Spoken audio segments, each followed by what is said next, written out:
నమస్కారం మానస కార్యక్రమానికి. నా పేరు మాధవరెడ్డి, సోషల్ మీడియా నిపుణుడు. ఈరోజు మనం చర్చించుకోబోయే అంశము సోషల్ మీడియా వరమా శాపమా. ఈ సోషల్ మీడియా వరమా శాపమా అని చర్చించుకోే ముందు ఈ సోషల్ మీడియా అంటే ఏమిటి, ఎవరు వాడుతున్నారు, ఎందుకు వాడుతున్నారు, ఏ వయసు వాళ్ళు వాడుతున్నారు, ఎలా వాడుతున్నారు, ఎలాంటి పోస్టులు పెడుతున్నారు, ఇలాంటి పోస్టుల వలన ఎలాంటి ప్రమాదం జరుగుతుంది, లేదా ఇలాంటి పోస్టుల వలన ఎలాంటి ఉపయోగం జరుగుతుంది అనే విషయం మీద మనం చర్చించుకోబోతున్నాం. ఈ సోషల్ మీడియా అంటే ఏంటి? పూర్వకాలము పావురాలతో కమ్యూనికేషన్ జరిగేది, తర్వాత టెలిగ్రాములు, తర్వాత టెలిఫోన్లు, మధ్యలో ఉత్తరాలు. సో అది ఇంకా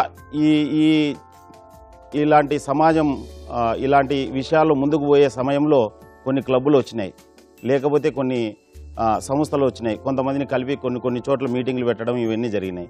సో ఇవన్నీ జరుగుతూ పర్యవసాన కార్యక్రమంలో ఈ ఇన్ఫర్మేషన్ అనేది ఒక వ్యక్తి నుంచి 10 మందికి, 10 మంది నుంచి 20 మందికి అలా వెళ్తూ ఉండేది. ఈ టైంలో ప్రతి ఒక్కరూ వేరే వాళ్ళ విషయాలు తెలుసుకోవాలనే కుతూహలంతో సో తెలుసుకోవడం, ఈ పెన్ పాల్స్ అని, లేకపోతే మెయిల్స్ అని, రకరకాల యాహూ గ్రూప్స్ అని, లేకపోతే గూగుల్ గ్రూప్స్ అని ఇలా ఎవాల్వ్ అవుతూ వచ్చి ఈ క్రమంలో సోషల్ మీడియా, ముఖ్యంగా ఫేస్బుక్, వాట్సప్, యూట్యూబ్, ఈ సోషల్ మీడియా ఏంటంటే ముందు అంటే మనం ఏవైతే చెప్పాలనుకున్నామో రకరకాల వ్యక్తులతో డైరెక్ట్ ఇంటరాక్ట్ అవ్వడం వలన వాళ్ళ అభిప్రాయాలను డైరెక్ట్ తెలుసుకోగలుగుతున్నారు. సో ఈ రకంగా సోషల్ మీడియా ఎలా ముందుకు వెళ్ళగలుగుతుందంటే ఈరోజు ఈ క్రమం గమనించినప్పుడు మీరు టెలివిజన్ వరకు వచ్చినాం, ఒక 20 ఏళ్ళు పట్టింది 5 కోట్ల మంది రీచ్ కావడానికి. అదే రేడియో 40 ఏళ్ళు పట్టింది. సో టెలిఫోన్ 15 సంవత్సరాలు పట్టింది. ఇట్లా ముందుకు వచ్చినప్పుడు ఈ సోషల్ మీడియా, ముఖ్యంగా ఫేస్బుక్, కేవలం 4.5 సంవత్సరాలనే 5 కోట్ల మందికి రీచ్ అయింది. అంటే విషయం ఏంటి అంటే ఇక్కడ ప్రజలకు ఎప్పుడైతే టెక్నాలజీ కానీ లేకపోతే ఇన్ఫర్మేషన్ కానీ అందుబాటులోకి వచ్చిందో చాలా విషయాలు తెలుసుకోవాలనే కుతూహలంతో అదే టైంలో ప్రతి వ్యక్తి తన అభిప్రాయాలను వేరే వాళ్ళకి చెప్పాలి అనుకుంటాడు.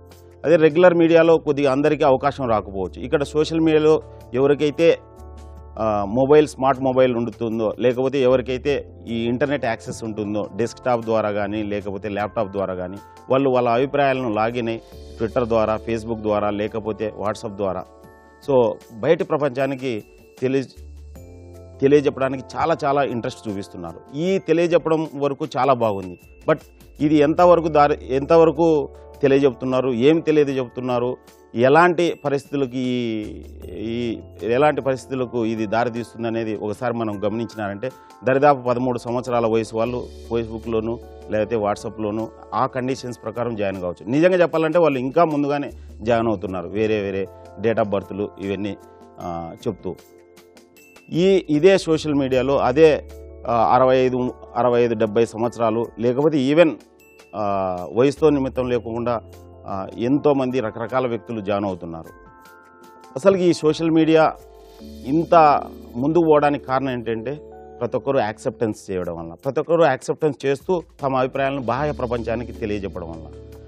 దానికంటే ముందు మనం ఒకసారి ఆలోచిస్తాం, ఈ పొద్దు ఎన్ని సంవత్సరాల వయసులో స్కూల్లో జాయిన్ అవుతున్నారు పిల్లలు? దరిదాపు 4 లేదా 5 సంవత్సరాల వయసులో జాయిన్ అవుతున్నారు. ఏది గ్రామీణ ప్రాంతంలో. అదే పట్టణ ప్రాంతంలో అయితే 2-3 సంవత్సరాల వయసులో స్కూల్లో జాయిన్ అవుతున్నారు. ఎంత వయసులో ఈ విద్య అనే వ్యవస్థ నుంచి బయటకు వస్తున్నారు? దరిదాపు 22-23 సంవత్సరాల వయసులో విద్య అనే వ్యవస్థ నుంచి బయటకు వస్తున్నారు. ఎటు చూసినా అని దరిదాపు 20 సంవత్సరాలు విద్య అనే వ్యవస్థలో గడిపిన విద్యార్థి కన్ఫ్యూజన్తో వస్తున్నాడా, క్లారిటీతో వస్తున్నాడంటే మీకు తెలుసు మోస్ట్ ఆఫ్ ద టైం కన్ఫ్యూజన్తో వస్తున్నాడు. ఓకే, ఇది పక్కన పెడదాం, కన్ఫ్యూజన్తో వస్తున్నాడు. మీన్వైల్ సమాజంలో వ్యక్తిలో సమస్యలు పెరుగుతున్నాయి. ప్రెజర్స్ అంటాము, లేకపోతే ఒత్తిడి అంటాము, లేకపోతే ఏదో మానసిక సమస్యలు ఏదైనా అనుకోవచ్చు. కుటుంబంలో సమస్యలు పెరుగుతున్నాయి, సమాజంలో సమస్యలు పెరుగుతున్నాయి, పర్యావరణంలో కాలుష్యం పెరుగుతుంది. మనం ఒక విద్యార్థికి 22 సంవత్సరాలు 20 సంవత్సరాలు విద్య ఇచ్చిన తర్వాత కన్ఫ్యూజన్తో వస్తే ఈ సమస్యలు పెంచుతాడా, తగ్గిస్తాడా? న్యాచురల్గా పెంచే అవకాశం ఉంది. మరి ఇలాంటి వ్యవస్థలో కొత్తగా ఒక సోషల్ మీడియా అనేది వచ్చింది. సో ఈ సోషల్ మీడియా ఎంతవరకు అంటే ఒక తెలియని వ్యక్తికి మానసికంగా మతిస్థిమితం లేని వ్యక్తికి ఒక కత్తో లేకపోతే ఒక మారణాయుధం ఇచ్చినంత ప్రమాదం ఏర్పడింది. మీరు చిన్నప్పటి నుంచి మీరు మీ పిల్లలకి, ముఖ్యంగా మన పిల్లలకి కత్తి గురించి, కరెంటు గురించి, లేకపోతే అగ్గిపేట గురించి జాగ్రత్తలు చెప్పినాం. సో దానివల్ల వాళ్ళు వాటిని వాడుకుంటున్నారు కానీ ఆడుకోవట్లేదు. ఈ సోషల్ మీడియా గురించి ఎక్కడన్నా ఎప్పుడన్నా జాగ్రత్తలు చెప్తున్నారా? ఒకవేళ చెప్పాల్సి వస్తే అది విద్యాలయాల్లోనే చెప్పాలి. మరి మనకు తెలిసినంత వరకు విద్యాలయాల్లో ఇంతవరకు దీని గురించి జాగ్రత్తలు చెప్పడము మొదలెట్టిన దాఖలాలు అయితే కనిపించట్లేదు. ఎందుకంటే ఈరోజు చూసినారంటే ఏ రోజు చూసినా ఒక టీవీలో కానీ పేపర్లో కానీ 1 లేదా 2 దుర్వార్తలు వింటున్నాం. అవి ఏంటి? రిపోర్ట్ చేసినటివి, రిపోర్ట్ చేయనేటివి ఎన్నో. రిపోర్ట్ చేసినవి కూడా అవి కూడా ఏ అత్యాచారాలు లేకపోతే ఏ ప్రాణాలు పోయినటివో ఇలాంటివి మాత్రమే వింటున్నాం. ఎందుకంటే అవి ప్రాణం పోయిన విషయం ఎట్లా బయటికి తెలుస్తుంది కాబట్టి. లేదా నార్మల్గా ధనపరంగానో లేకపోతే ఇంకో పరంగానో లాస్ అయిన విషయాలు అస్సలు తెలియట్లేదు. ఎందుకు తెలియట్లేదంటే మళ్ళీ అక్కడ ఫాల్స్ ప్రెస్టేజ్లో చెప్తే జనాలుగా ఏమన్నా అనుకుంటారు. సేమ్ టైంలో ఒక నష్టం జరిగిపోయింది, పోలీస్ స్టేషన్కి పోయి రిపోర్ట్ ఇస్తారు. పోలీస్ స్టేషన్కి పోయి రిపోర్ట్ ఇస్తే పోలీసు వాళ్ళు మహా అంటే నేరస్తుని జైల్లో వేస్తారు, ఇతన్ని ఇంటికి పంపిస్తారు. కొత్త నేరాలు జరగకోకుండా కాపాడగలుగుతున్నారా? ఎందుకంటే కొత్త నేరాలకు జరగకోకుండా కాపాడాలి అంటే కంపల్సరీ వాళ్ళకి అవగాహన తప్పిస్తే ఏ మార్గం లేదు. మనం దారిలో పోతుంటాం, ఒక ముళ్ళు ఉంటుంది, ముళ్ళుని చూసి తొక్కోకుండా పోగలుగుతాం. లేదు చెప్పులు వేసుకుంటే ముళ్ళుని తొక్కినా ఏమి కాదు. ఒకవేళ చెప్పులు వేసుకున్నా అని ముళ్ళుని చూస్తే పక్కన నుంచి పోతాం. అట్లనే ఈ సోషల్ మీడియా అవగాహన ద్వారా, సోషల్ మీడియాను సరిగ్గా అర్థం చేసుకోవడం ద్వారా మనం చాలా చాలా ప్రమాదాలు అరికట్టచ్చు. ఈరోజు ఈ సోషల్ మీడియా ఎంత పవర్ఫుల్ అంటే ఒక చిన్న కవిత ద్వారా చెప్తాను. కత్తి కన్నా పదునైనది, కడలి కన్నా లోతైనది, ఎవరెస్ట్ కన్నా ఎత్తైనది, అణుబాంబు కన్నా శక్తి కలది, అందరి అరచేతిలో ఇమిడి ఉన్నది. మరి ఈ ఇంత శక్తివంతమైనది సరిగ్గా వాడుకుంటే ఇది బ్రహ్మాస్త్రము, లేకపోతే భస్మాసురాస్త్రం. సో ఇప్పుడు దీన్ని ఎలా వాడుకుంటున్నారంటే దాని విలువ, దాని విషయం తెలియనప్పుడు భస్మాసుర హస్తం అవుతుంది. అది దాని విలువ విషయం తెలిసినప్పుడు అది బ్రహ్మాస్త్రం వస్తుంది. అదేవిధంగా ఇప్పుడు మనసులు దగ్గరున్న, మనసులు దూరం ఉన్నాయి. ఎక్కడో ఇక్కడ ఉండేవాళ్ళు ఫేస్ టు ఫేస్ కలుస్తున్నారో లేదో తెలియదు కానీ ఎక్కడో వేరే ప్రపంచంలో దూరం ఉన్న వాళ్ళని ఏదో ఊహించుకుంటూ, ఇంకా ఒక అడుగు ముందుకే చెప్పాలంటే ఒక వ్యక్తి కరెక్ట్ బస్టాండ్కి పోయి ఫేస్ టు ఫేస్ నీ పేరు ఏంటి అని అడిగితే చెప్తాడో లేదో తెలియదు కానీ అదే ఫేస్బుక్లో అడిగితే దరిదాపు పుట్టుమచ్చలతో సహా చెప్తాడు. అంటే బ్లైండ్గా నమ్ముతున్నారు. ఎంత బ్లైండ్గా నమ్ముతున్నారంటే ఒక చిన్న కవిత ద్వారా చెప్తాను. ఫేస్బుక్ ఒకటి పిల్లలను పెడతో పెట్టనాయ, ట్విట్టర్లోన తిక్కవాళ్ళ నస ఎక్కువాయ, వాట్సాప్ మాయలో వయసులో ఉన్నవాళ్ళు పడిపాయ, మనసులు దగ్గరున్న మనసులు దూరమాయ. ఈ బుద్ధి ఏంటంటే మనసులో ఏమో పక్కన ఉంటారు కానీ చేస్తుంటారు. అదంతా పక్కన పెడితే మిడ్ నైట్ 10, 11, 12, 1 గంట 2 గంటల వరకు ఫేస్బుక్, వాట్సాప్ పట్టుకున్న విద్యార్థులైతేమి, పెద్దోళ్ళు పొద్దున ఎన్ని గంటలకు లేవగలుగుతారు?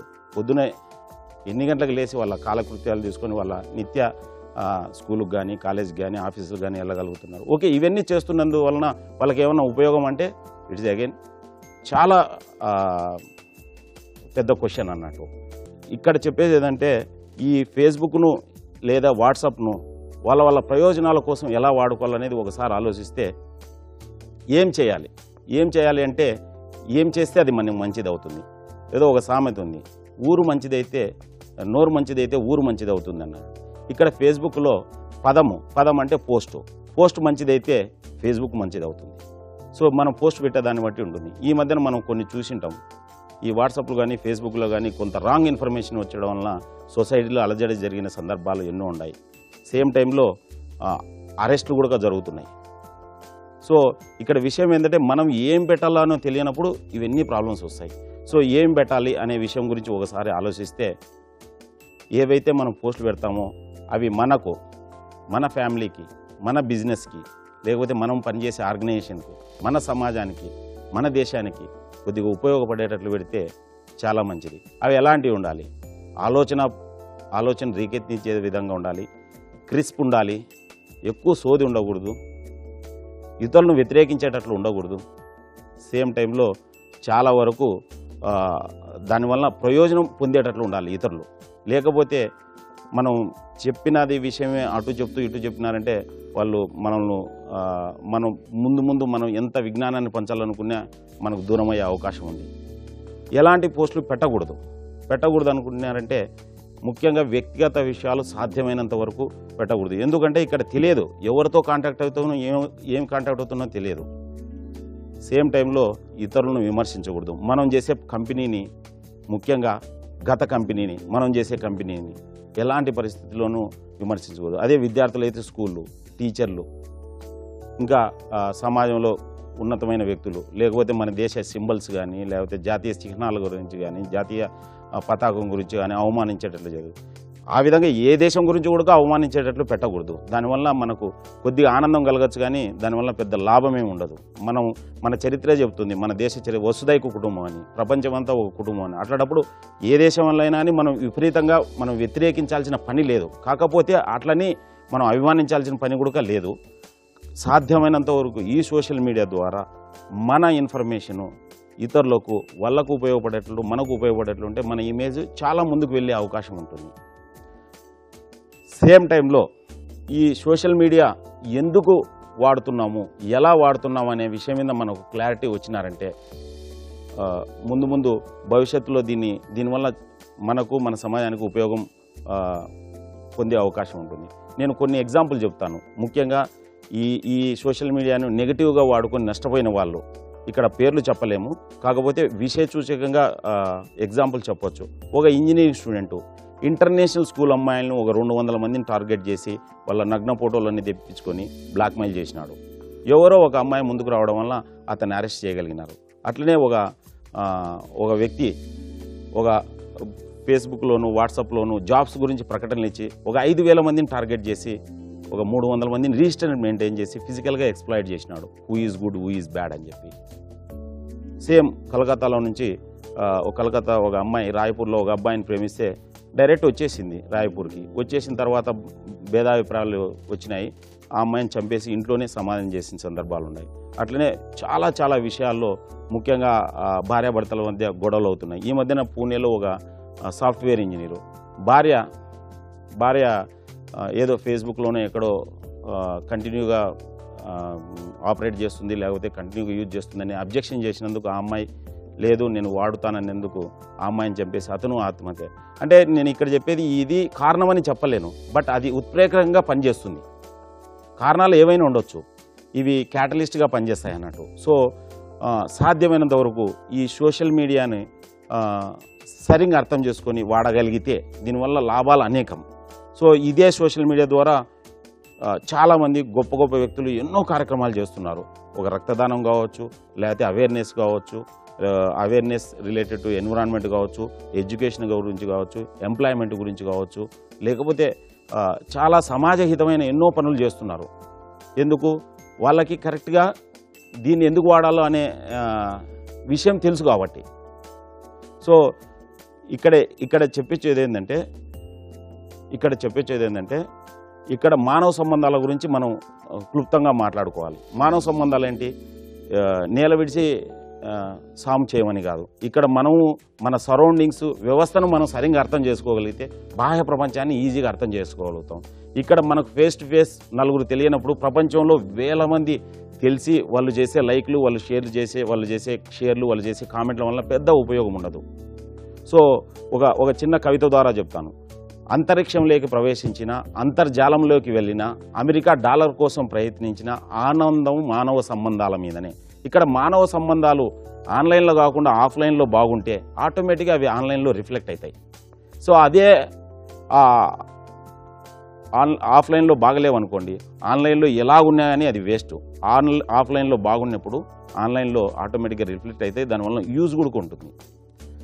ఇదే ఈ సోషల్ మీడియా మీద ముఖ్యంగా యూత్కు సరైన అవగాహన వల్ల ఈరోజు మన దేశంలో 60 to 70% యువత ఉన్నారు. అందులో దరిదాపు స్మార్ట్ మొబైల్ ఉన్న ప్రతి ఒక్కరూ సోషల్ మీడియా వాడుతున్నారు. ఇప్పుడు రేపొద్దున మనం ఈ దేశాన్ని అభివృద్ధి పథంలోకి తీసుకెళ్లాలంటే ఈ యువతనే ముందంజ ఉండాలి. ఈ యువత ఏం చేస్తుంది? 24 గంటలు సోషల్ మీడియాలో ఉంది. ఓకే, సోషల్ మీడియాలో ఉండడం తప్పు అని నేను చెప్పట్లేదు, కానీ ఎందుకు ఉండారు, ఏం చేస్తున్నారు అనేది అన్ని మనం ముఖ్యంగా ఆలోచించాలి. మామూలు పుస్తకాలు వదిలిపెట్టి ఫేస్బుక్ను పట్టుకుంటున్నారు. సో అవి ఎంతవరకు ఉపయోగం అని తెలియకుండా కంటిన్యూగా వాడుతున్నారు. ఈరోజు ఈ 60% యువత ముఖ్యంగా ఎట్ సైడ్ ప్రయాణం చేస్తుందో దేశం అటు సైడ్ ప్రయాణం చేస్తుంది. ఈ పొద్దు మనం డిజిటల్ ఇండియా అంటున్నాం, ఓకే, వెల్ అండ్ గుడ్.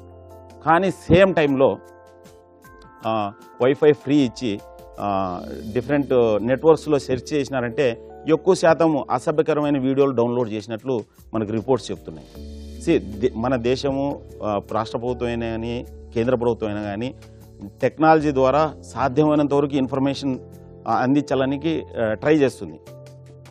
కానీ ఈ ఇన్ఫర్మేషను ఏమి ఇన్ఫర్మేషన్, మనకు సంబంధించిన ఎడ్యుకేషన్ ఇన్ఫర్మేషను చాలా పోర్టల్స్ ఉన్నాయి. మనం చూసినారంటే ఈ వద్దు అన్ అకాడమీ అని, లేకపోతే ఖాన్ అకాడమీ అని, లేకపోతే చాలా యూట్యూబ్లో అయితే కొన్ని వందల ఛానల్స్ ఉంటాయి. సేమ్ టైంలో ఈ మానస కార్యక్రమంలో కూడా రేపొద్దున యూట్యూబ్లో పెడతారు. సో ఒకవేళ డైరెక్ట్ లైవ్ టెలికాస్ట్ చూడని వాళ్ళు కూడా మరి చూసే అవకాశం ఉంది. ఈ యూట్యూబ్ లేకపోతే స్నాప్చాట్ లేకపోతే ఫేస్బుక్, వాట్సాప్, ట్విట్టర్ ఈ లింక్స్ అన్నీ మళ్ళీ రిప్లికేట్ కావడం వల్ల మనం చాలామందికి ఇన్ఫర్మేషన్ అందించడానికి అవకాశం ఉంది. ఇది ఎప్పుడు అందుతుందంటే దీనివల్ల ఉపయోగం ఉంది అని తెలిసినప్పుడు ఆటోమేటిక్గా అందుతుంది. మేము పర్సనల్గా గమనించినప్పుడు ముఖ్యంగా ఈ మోటివేషనల్ ప్రోగ్రామ్స్ ఇలా ఛానల్స్లో రిపీట్ అయిన మోటివేషనల్ ప్రోగ్రామ్స్ ఈ యూట్యూబ్ ద్వారా దాని ద్వారా తెలుసుకోవడం ద్వారా ఇంకా మన నాలెడ్జ్ని పెంచుకోవడము, సేమ్ టైంలో టెక్నికల్ సబ్జెక్ట్స్ వినొచ్చు. ఇప్పుడు ఐఐటీల నుంచి ఎంఐటీల నుంచి ప్రపంచంలో ప్రఖ్యాత ప్రతి యూనివర్సిటీ ఒక యూట్యూబ్ ఛానల్ ఉంది, అదే సోషల్ మీడియా ఛానల్ ఉంది. సో ఆ సోషల్ మీడియా ఛానల్లో ఆ ఇన్ఫర్మేషన్ రెగ్యులర్గా వాళ్ళు పోస్ట్ చేస్తుంటారు. అది మన విద్యార్థులకి తెలియజెప్పడం ద్వారా మన విద్యా సంస్థలు ముందుకు వస్తాయని నేను ఆశిస్తున్నాను. లేకపోతే ఏమవుతుందంటే వాళ్ళు వాళ్ళ ఓన్ వేలో ఈ వద్దు ఆల్మోస్ట్ ఆల్ డాటా అనేది ఫ్రీ, ఓకే, డాటా ఫ్రీ కావచ్చు, బట్ మీ టైం ఫ్రీ కాదు. ఇప్పుడు మీ టైంను మీరు సద్వినియోగం చేసుకుంటే అది మీకు మంచిది, మీ కుటుంబానికి మంచిది, సమాజానికి మంచిది, దేశానికి మంచిది. ఈ పొద్దు ప్రపంచంలో ఏ సమస్య చూసినా ఒక వ్యక్తితో స్టార్ట్ అవుతుంది. మీరు ఎంత పెద్ద సమస్య చూసినా ఎనికి వెళితే ఒక వ్యక్తితో స్టార్ట్ అయి ఉంటుంది. కానీ ఆ వ్యక్తి స్టార్ట్ అయ్యి ఒకసారి అట్లా పైకి పోయినప్పుడు ఆ సమస్యను కంట్రోల్ చేయలేని పరిస్థితి వచ్చినప్పుడు చట్టం అనేది వస్తుంది. చట్టము ఎవరికి ఇష్టం ఉండదు, కానీ చట్టం ద్వారా కంట్రోల్ చేయాలనుకుంటారు. సో ఈరోజు మనం చెడు పోస్టులు పెట్టడం ఎందుకు, ఇబ్బంది పడడం ఎందుకు, పోలీస్ స్టేషన్లకు పోవడం ఎందుకు, మళ్ళీ అక్కడికి వెళ్ళి కేసులు పెట్టుకోవడం ఎందుకు? దానికంటే మంచిగా మనం ఏం చేస్తున్నాం, ఎందుకు చేస్తున్నాం, ఎలా చేస్తున్నాం అనేది మనం క్లియర్గా ఆలోచించుకోగలిగితే దీనివల్ల 99% మనం భవిష్యత్ ప్రమాదాలు తప్పించుకోవడమే కాకుండా ఉన్న సోషల్ మీడియాని మన సమాజానికి మనకు ఉపయోగించుకునే అవకాశం పుష్కలంగా ఉంది. సో నేనేం చెప్తానంటే ఈరోజు ముఖ్యంగా మన సమాజము దీన్ని ఎలా ఉపయోగించుకోవాలా స్థాయి మేబీ ఒక 5 to 10% ఉండొచ్చు. 90% దరిదాపు just they shifted from one level to another level.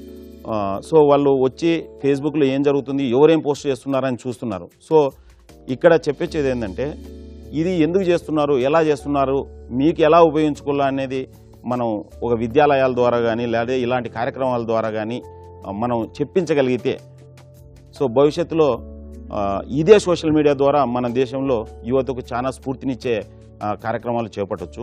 So